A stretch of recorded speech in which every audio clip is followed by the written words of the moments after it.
మనతో పాటు బీజేఎల్పీ నేత ఏలేటి మహేశ్వర్ రెడ్డి ఉన్నారు. ఒక్కసారి మహేశ్వర్ రెడ్డితో మాట్లాడించే ప్రయత్నం చేద్దాం. మహేశ్వర్ రెడ్డి గారు నమస్తే అండి. నమస్తే అండి. ఏంటి అసలు రేవంత్ రెడ్డి హామీల మీదనే మహేశ్వర్ రెడ్డి పోరాడతారా? ఇప్పటికే మీ పార్టీకి సంబంధించి కొన్ని కేసులు కూడా వేశారు. ఒకటి అక్కడ కొత్తగూడెంలో మాట్లాడినటువంటి ఇష్యూ కానీ డీఫేక్ సంబంధించినటువంటి వీడియోకి సంబంధించి మీరు కూడా ఈ కాంగ్రెస్ మాదిరిగా తాత్పర్యం చేస్తారా? చూడండి, వారు చేసిన తప్పిదం మీద కేసు ఫైల్ చేసే బాధ్యత మా మీద ఉన్నది. మేము కేసు ఫైల్ చేసినాం. చట్టం తన పని తను చేసుకోపోతుంది. ఖచ్చితంగా దాని మీద చట్టం చర్య చేస్తుంది, చేపడుతుంది. ఈరోజు ఏ రకంగానైతే నెగటివ్ ఒక తప్పుడు నెరేషన్ ఇచ్చేసి వారు ప్రజల్ని మభ్యపెట్టే ప్రయత్నం చేసినప్పటికీ కూడా వారు కనీసం సగం సీటు కూడా గెలుచుకోలేని దుస్థితిలో ఈ రాష్ట్రంలో 6 నెలల లోపలనే ప్రజా విశ్వాసాన్ని కోల్పోయినటువంటి ప్రభుత్వం ఈరోజు ఎన్ని రకాలుగా వాళ్ళు మభ్యపెట్టినా ప్రజలకు అర్థమైపోయింది. వీళ్ళు 420 హామీలు పూర్తిగా అవాస్తవమని, అవి ఇవ్వలేని హామీలని వారు మోసం చేసిందని మోసాన్ని తెలుసుకోగలిగినందుకు కాబట్టే ఈరోజు వారు మరి కనీసం సగం సీటు కూడా గెలుచుకోలేని దుస్థితిలో ఈరోజు మరి కాంగ్రెస్ ప్రభుత్వం పడిపోయింది. రెండోది కేసులు అంటారా? ఎస్, వారు ఒక అమిత్ షా గారి హోమ్ మినిస్టర్ గారి వాయిస్ని కూడా వారు ఇమిటేట్ చేసి దాన్ని ఎడిట్ చేసి దాన్ని వాళ్ళు బార్ఫింగ్ చేసి ఈ రకంగానైతే వాళ్ళు సోషల్ మీడియాలో పెట్టడం జరిగిందో దాని మీద డెఫినెట్గా ఇన్వెస్టిగేషన్ జరుగుతుంది. అంతేకాదు, వారు ఎన్నో రకాలుగా ఈ రాష్ట్రంలో గత ప్రభుత్వం మీద చేసేటువంటి హామీలు అలిగేషన్స్ కానీ పీసీ అధ్యక్షుడిగా గత ప్రభుత్వం మీద ఎన్నో అలిగేషన్స్ చేశారు. చేసిన అలిగేషన్స్ మీద వారు ముఖ్యమంత్రి అయిన తర్వాత ఒక్కదాని మీద కూడా ఈరోజు సిబిఐ ఎంక్వైరీ కానీ సీరియస్ ఎంక్వైరీ జరుగుతలేదు. కేవలం ఫోన్ ట్యాపింగ్ ఒకటి పట్టుకున్నారు తప్ప ఈరోజు కొన్ని కోట్ల రూపాయల అవినీతి జరిగినటువంటి కాళేశ్వరం మీద కానీ కొన్ని వేల కోట్ల రూపాయలకు సంబంధించిన కుంభకోణం ఉన్నటువంటి ధరణి మీద కానీ ఏ రకమైనటువంటి ఎంక్వైరీ జరగకుండా వాటి కాలయాపన చేస్తూ ఈరోజు కేవలం వారికి సంబంధించినటువంటి ఒక ఫోన్ ట్యాపింగ్ ద్వారా ప్రజల్ని మభ్యపెట్టే ప్రయత్నం జరుగుతున్నది. ఖచ్చితంగా ముఖ్యమంత్రి గారు గతంలో చేసిన అలిగేషన్ని గుర్తుంటే వారు ఏ అలిగేషన్స్ అయితే చేశారో వాటన్నిటి మీద కూడా ఎంక్వైరీ చేయాల్సిన బాధ్యత ఉన్నది. వారు ఇచ్చినటువంటి హామీలు నెరవేర్చాల్సినటువంటి బాధ్యత కూడా వారి మీద ఉన్నది. మీకు 8 మంది గెలిస్తే ఒక క్యాబినెట్, ఒక సహాయ మంత్రి ఇచ్చారు. సంతృప్తి ఉందా పార్టీ, రాష్ట్ర పార్టీ?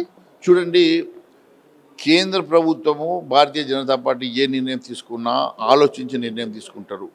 ఖచ్చితంగా ఈ రాష్ట్రానికి గతంలో 9.5 లక్షల కోట్ల రూపాయలు ఇచ్చి ఆదుకున్నటువంటి భారతీయ జనతా పార్టీ ప్రభుత్వం, మా ప్రభుత్వం ఇక్కడ లేకున్నా ఇక్కడ వ్యతిరేకంగా ప్రభుత్వం ఉన్నప్పటికీ కూడా, ప్రతిపక్ష ప్రభుత్వం ఉన్నప్పటికీ కూడా ఆ రోజు 9.5 లక్షల కోట్ల రూపాయల ధనాన్ని ఇచ్చి ఆదుకున్నటువంటి భారతీయ జనతా పార్టీ ఈ తెలంగాణ ప్రజల మీద, తెలంగాణ ప్రజానీకం మీద, తెలంగాణ ప్రాంతం మీద మోడీ గారికి ప్రత్యేకమైన ప్రేమ ఉన్నది. ఖచ్చితంగా వారు మా ప్రాంతానికి న్యాయం చేస్తారు. సివిల్ సప్లై డిపార్ట్మెంట్లో మీరు చేసినటువంటి ఆరోపణల మీద కట్టుబడి ఉన్నారా? ఫర్దర్గా ఎలా వెళ్ళబోతున్నారు? సివిల్ సప్లైస్లో ఇది భారీ కుంభకోణం. కొన్ని వందల కోట్ల రూపాయల కుంభకోణమే కాదు, దీంట్లో ఎన్నో అవకతవకలు ఉన్నాయి. దాదాపు 20 ప్రశ్నలతో కూడినటువంటి బహిరంగ లేఖ రాసి మరి ఇప్పటికీ ముఖ్యమంత్రి గారు దాని మీద స్పందిస్తలేరు. మంత్రి గారు కేవలం ఒకదాని మీద మాత్రమే స్పందించారు. మిగిలిన 18, 19 మరి ప్రశ్నల మీద స్పందించలేదు. దీని మీద ఖచ్చితంగా నేను గవర్నర్ గారిని కలవబోతున్నాను. హైకోర్టులో రిట్ పిటిషన్ వేయబోతున్నాను. సిబిఐ ఎంక్వైరీ కోసం మరి కేంద్రానికి కూడా నేను లెటర్ రాయబోతా ఉన్నాను. ఖచ్చితంగా దీని మీద ఇన్వెస్టిగేషన్ జరిగి తీరాల్సిందని తెలియజేస్తా ఉన్నాను. రాష్ట్ర అధ్యక్షుడు మార్పు ఉంటుందని చెప్పి చాలా చర్చలు జరుగుతున్నాయి. ఇప్పటికే పలువురు పేర్లు వస్తున్నాయి. మహేశ్వర్ రెడ్డి ఏమన్నా ట్రై చేస్తున్నాడు? మహేశ్వర్ రెడ్డి బీజేపీ నాయకుడికి ఏమవసరం ఉన్నది? రెండోది, ఇవన్నీ కూడా ఊహాగానాలు.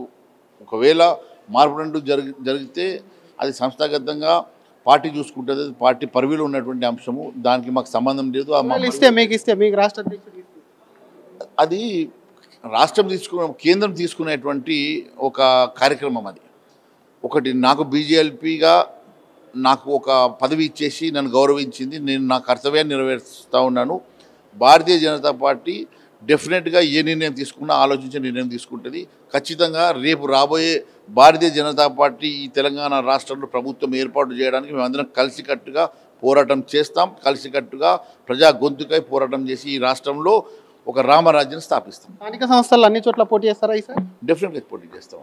థ్యాంక్ యూ అండి. ఇది ఒకవైపు రేవంత్ రెడ్డి ఇచ్చినటువంటి హామీలో వైఫల్యాల మీదుగా ఆయన మీరు పెట్టినటువంటి కేసులు ఏవైతే ఉన్నాయో ఆ కేసుల మీద పోరాటం చేస్తామని చెప్తున్నారు. మరొక వైపు 2 మంత్రి పదవులు రావడం పట్ల కూడా సంతోషం వ్యక్తం చేస్తూ గతంలో ఉన్నటువంటి పోర్ట్ఫోలియో ఏదైతే ఉందో ఒకటే మంత్రిత్వ శాఖ ఉన్నప్పటికీ కూడా దాదాపుగా 9.5 లక్షల కోట్లు కూడా రాష్ట్రానికి ఇచ్చింది. ఈసారి ఇంకా ఎక్కువ నిధులే వస్తాయి, అటు కేంద్రం రాష్ట్ర అభివృద్ధి కోసం పాటుపడిందని చెప్తూనే మరొక పక్క అధ్యక్షుడిగా కూడా తను ఏమీ ట్రై చేయట్లేదు. తను బీజేపీ నేతగా ఉన్నాను కాబట్టి తనకు సంబంధించి పార్టీ ఏ బాధ్యత ఇచ్చినా సరైన విధంగా నెరవేరుస్తానని ఏలేటి మహేశ్వర్ రెడ్డి అంటున్నారు. కెమెరామెన్ గణేష్తో శ్రీధర్, RTV హైదరాబాద్. మరిన్ని వీడియోస్ కోసం ఛానల్ సబ్స్క్రైబ్ చేయండి, లేటెస్ట్ అప్డేట్స్ కోసం వాట్సాప్ ఛానల్ ఫాలో చేయండి అండ్ లింక్ డిస్క్రిప్షన్ లో ఉంది.